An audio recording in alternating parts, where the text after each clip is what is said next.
যদি অ্যাক্সিডেন্ট হয় তখন সে পেশেন্টকে কিভাবে কাজ করতে হবে। সার্জারি হয় তাহলে কি করে করা হবে। যদি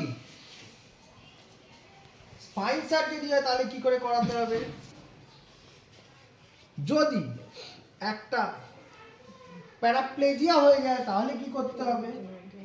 মায়োপ্লেজিয়া হয়ে যায় তাহলে কি করে কাজ করতে হবে। এগুলো খুব নতুনত্ব, এগুলো সম্বন্ধে একটা একটা করে পড়ানো হবে, দেখানো হবে, শেখানো হবে। প্র্যাকটিক্যাল আগে হবে, তারপরে থিওরি পড়ানো হবে। ক্লিয়ার? থিওরি পড়াতে আমার বেশি কিছু লাগবে না, আমাদের এগুলো জানতে হবে। তাহলে কী করতে হবে, মেন হচ্ছে সিভিএ। ও মুড়ির মতন কাজ হচ্ছে, কিছু না কাজ নেই। ও যদি কিছু নাও করো তাও এমনি ঠিক হয়ে যাবে। লোকে বলে আমি করেছি। ফার্স্ট আমরা কি দেখালাম, জেনারেলের ক্ষেত্রে হাতটা আঙুলটা ঢুকিয়ে দিলাম, দিয়ে পুরো আঙুলটা এরকমভাবে করলাম। এখান থেকে স্টার্ট, এইটা স্টার্ট নয়। আমরা এখন বলছি আরও ব্যাকে চলে যাও। তারপরে যত ক্রিটিক্যাল পেশেন্ট হবে তত কম কাজ করব, স্লো কাজ করব, ধীরে কাজ করব। মানে আমি একে যদি মারবো এরকম কাজ, বড় ধরনের জায়গায় কি হিট করব, ব্যাকে আসতে হবে।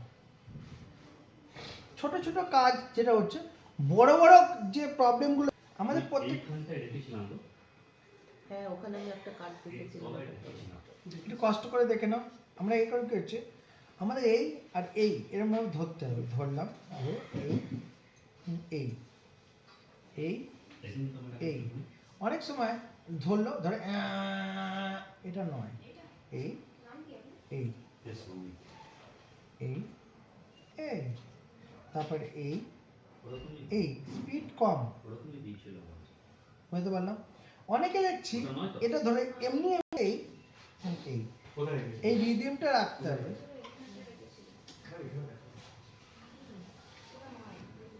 তারপরে এই, এটা কেন করা হচ্ছে, তার প্রধান কারণ হচ্ছে এখানে যখন ধীরে ধীরে করলে কী হবে, তখন সে নিচ্ছে।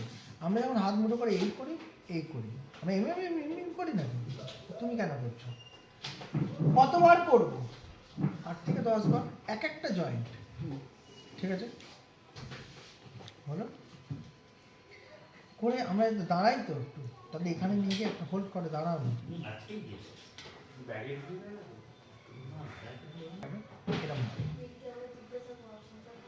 আরে ছেড়ে দাও না, পরে কালকে দিয়ে দেবো, অসুবিধা কিছু না।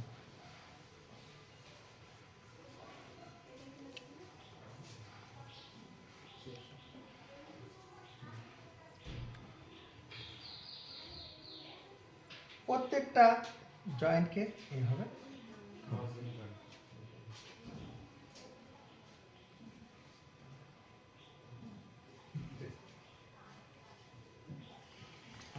এটাকে দেখো, এটাকে কেমন মানে কেমন ভাবে যেটা হয় সেটা করো। নিজের হাত যেরকম ভাবে হয় সে অন্যের হাতটাও ঠিক সেরকম ভাবে করো। যেটা হয় না সেটা করবে না, যেটা হয় না সেটা করবে না। আমি স্ট্রিক্টলি বারণ করছি, করলেই আমি উল্টো পাল্টা বলবো। রোজ তুই দুবেলা যদি একই খাবার খায় তো বলি না। উদাহরণটা যেই বলবে শর্ট করে বলে দেবে, ঠিক আছে। আমার স্যার আবার উদাহরণ ছাড়া দেবে না, স্যার আবার উদাহরণ ছাড়া কথা বলে না। তো স্যারের উদাহরণ হচ্ছে এইটাই।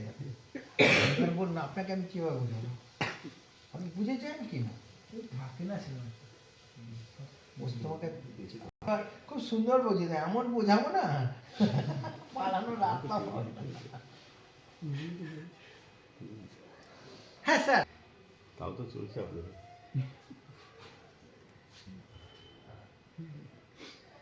আমি আসলাম। হ্যাঁ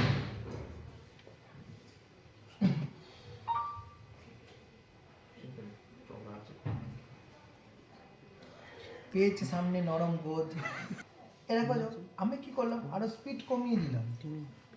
আমি স্পিড কমিয়ে দিলাম, হলো এখান থেকে ধস করে পড়ে যাবে হাতটা। সেই জন্য আমরা এরকম ভাবে রাখবো, যতক্ষণ হলো হলো, না হলো না হলো। এই এই জোর দিয়ে না, আলগা আলগা। যদি না হয় তাহলে এরকম হচ্ছে লেগে যেতে পারে, কোনো জোর দিয়ে নয়। ঠিক আছে, এটাও ঠিক তাই, হালকা উপরে তুলি আস্তে করে নিয়ে গেলাম, পুরোটা নিয়ে যাবেন, কারণ হচ্ছে যাবেই না, কাস্ট করে লেগে যাবে এখানে, নিয়ে গেলে এরকম করে চাপছে, খবরদার নয়, খুব খারাপ, খুব খারাপ, চিন্তাই করো না, কোনো মতেই করবে না। রিলস হয়ে গেছে, ইয়েস ইয়েস, মানে স্টোরেজ ফুল হয়ে গেছে। রিলস আমরা সেই আমলের লোক তো। Reels শেষ হয়ে যাবে। আবার নতুন 36টা 36টা 36টা 36টা এক্সটেন্ড করলে 38 হতো। হ্যাঁ, ঠিক মতো রোলটা লাগালে 38 পর্যন্ত পারা যায়। 38 অব্দি যেত, তার 36-এর বেশি আর আশা করা যেত না। আমরা পাচ্ছি 36-37 অব্দি আসতে এসেছি আমার, কিন্তু দেখা গেল লাস্টে টানখানে উঠেছে, তাই তো ব্ল্যাক হয়ে যাবে। সেই আমার এই যে যাচ্ছে, এটা এখানে টানতে হয়, এটা এখানে দিতে হয়। আগেরটা শিখেছিলাম কি, এই নিয়ে গেলাম এই, এবার একটা যে এটাকে টানতে হবে, এটাকে নিতে হবে, যতটা গেল গেল, ঠেকবেই না, এ ঠেকবে না, যাবেই না, যাদের পেনফুল রয়েছে যাবে না, যতটা যাচ্ছে ততটাই যাবে, কোনো রকম জোর জবরদস্তি করবে না। এই সামান্য, হ্যাঁ, এই রিল্যাক্স করতে হবে, আস্তে আস্তে করে টিপতে হবে, সাবধানে করতে হবে, তারপরে একটুখানি নিয়ে গেলে এর বেশি যাবে না দেখবে।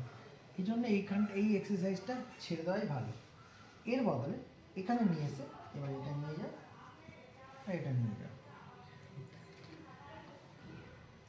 বুঝতে পারলাম? পুরোটাই আমি করছি, ও করছে না। হলো, সাধারণত এইভাবে স্ট্রোক হয়ে গেলে পায়ের ওপর পা তুলে কাজ করতে পারবে, তলায় বালিশ দিয়ে উঁচু করে দিয়ে এই পোর্শনটা তলায় দিয়ে দেবে, আর করতে হবে, এই করতে হবে। যদি বসে করতে হয় তাহলে এইভাবে নয়, এটা এইভাবে বসতে হবে, এই নিয়ে এই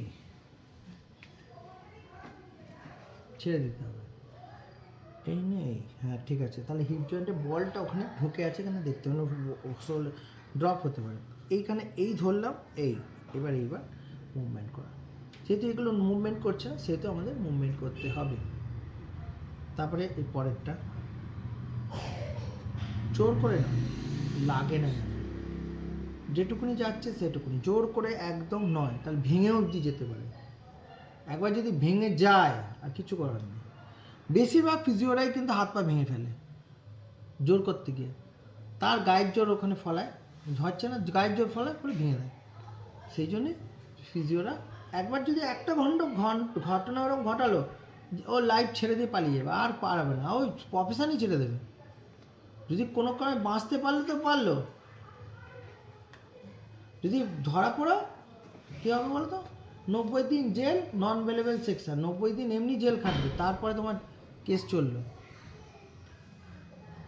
সেই কারণের জন্যই সাধারণত তোমাদের সার্টিফিকেট ছাড়া উচিত নয়, ছাড়ি না, সার্টিফিকেট থাকো, লাইসেন্স হোক, তারপরে যাও। অনেকে তার জন্য আমাকে অনেক বড় বড় কথা শোনায়, আমি জানি তার কত দম আছে, তার কত আছে, হ্যাঁ যেটুকুনি হয় সব আমার রিস্কে আমি ছাড়ি, আমি রিস্ক নিয়ে কোনো কাজ করতে বলি। এই খুব স্লোলি, যে দিকটা ভালো সেদিকটা তুমি ঝটপট করে ছেড়ে দিলে, যেটা ভালো নয় সেই দিকটার উপর বেশি নজর। 9 ঘন্টা এক্সারসাইজ করাতে নেই, সাধারণত 8 ঘন্টা এক্সারসাইজ ম্যাক্সিমাম ঠিক আছে, তার বেশি নয়। কী বললাম বুঝেছো? তুমি ঘড়ি থেকে বুঝে নেবে যে তোমার টোটাল এক্সারসাইজ 8 ঘন্টা, প্লাস অন্য আরও এক্সারসাইজ আছে, অন্য কিছু আছে, সেগুলো ম্যাক্সিমাম 8 ঘন্টা কাটায় ছেড়ে দাও।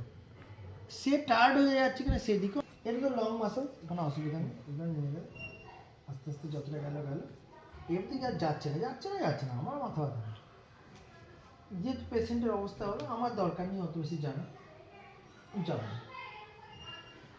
হলো এইটা যে টানছি এটা 20 ডিগ্রি বেশি আসবে না, বুঝতে পারলাম? তার মানে 1 বিদ্যা, বেশি আসবে না। ড্র লাইন থেকে 1 বিদ্যা আসবে, তার বেশি আসবে না, দরকার নেই আর।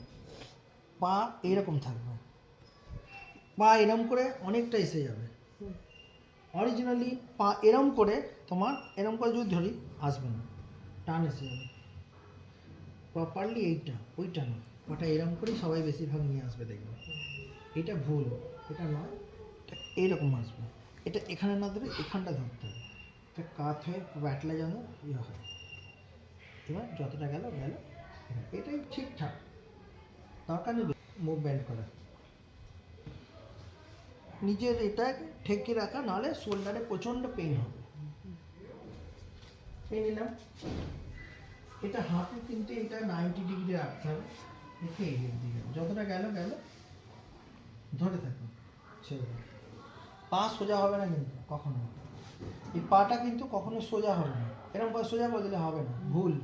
এটা এই অবধি থাকবে, এটা এই এই এই নিউট্রাল, এই বডির সাথে টাচ করে থাকে। আবার এই এই এই এই আস্তে আস্তে আস্তে করে ওয়েটটা, তবে নিজের বডি ওয়েট, নট প্রেসার, নিজের যা বডি ওয়েট আছে সেটা। কম লাগছে বেশি লাগছে তোমাকেও তো দেখতে হবে, তোমার যেটা আছে সেটা করো। তোমার 1 কিলো ওয়েট আছে তো 1 কিলোই দাও, যা আছে। আমি কি ওর উপর চেপে যাবো নাকি? না না, আমার এটা কত 1-2 কিলোই দিয়েছে, তার বেশি দিইনি। তার নেক্সট হচ্ছে এই পাটা এখানে নামবে, খারাপ যেটা হচ্ছে সেটাকে বলবে, আচ্ছা ভালো পাটা করতে পারছে, খারাপ পাটা পাচ্ছে না, চেষ্টা তো করছে, করুন না। এই কারণের জন্য ভালো খারাপ দুটোকেই একসাথে করাতে হবে। বলবে না আমি ওটা পাচ্ছি না এটাও পারো, এই ব্রেনের মধ্যে যদি একবার ঢুকে যায় তখন সেটা আস্তে আস্তে পারতে শুরু করবে, বুঝতে পারলাম? এবার একটুখানি কাপ মাসাজটা ফিল করো, আর এখানে আস্তে করে ফিল করে হালকা ফিল করো। এরকমভাবে ম্যাসাজ কখনো করবে না, কোনো রকম ম্যাসাজ করতে গেলে টিস্যু ড্যামেজ হয়ে যাবে। হালকা করে বাড়ির লোক যদি করেন, দায়িত্বটা আপনার, আপনার ম্যাসাজ করছেন, আমি করবে, আমি ম্যাসাজ করতে বলিও নি। ম্যাসাজ করবে না, ম্যাসাজটা ঠিক হাতে এটা এগুলো সামান্য একটু বাড়িতে লোক আছে এরকম একটু করে টিপে দেবে, ঘন্টায় ঘন্টা টিপবে, দেখবে 2 দিন করার পর 3য় দিন আর ম্যাসেজের নামও করবে, বাড়ির লোককে চাপিয়ে দেবে কাজ, 2-4 বার করে এরকম করে টিপে দেবে, প্রত্যেক ঘন্টায় ঘন্টায় টিপতে হবে, কর না 24 ঘন্টায় দিন কর। আমি